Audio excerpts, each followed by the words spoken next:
Pandemic. Versus the Star Wars, the Clone Wars Pandemic System.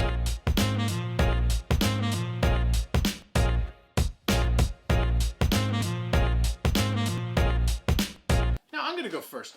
Now, the one thing that this game has, we don't have the original box sitting in the basement.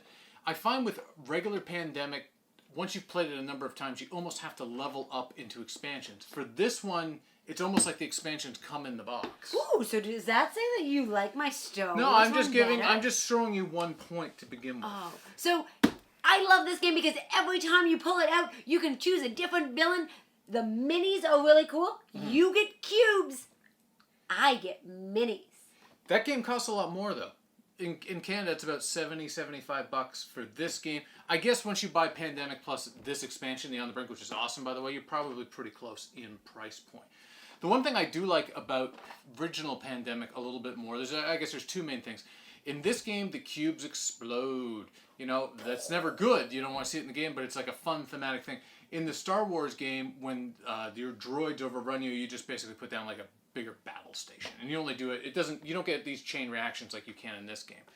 As well, the other thing I like about in this game is the movement. You're moving amongst the continents. Everything kind of makes logical sense. In this game, there's, I don't know, like 15, 20 planets, and you're just kind of going planet to planet. There's no actual systems. It's just a bunch of planets.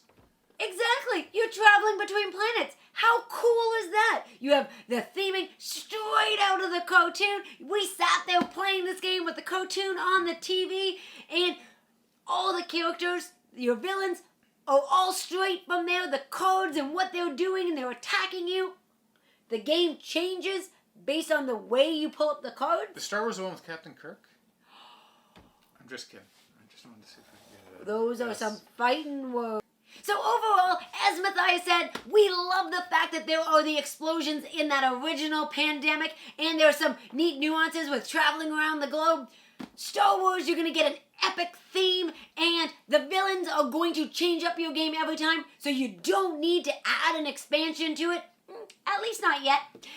But both of them are solid games, and we would be happy to get either of them to the table.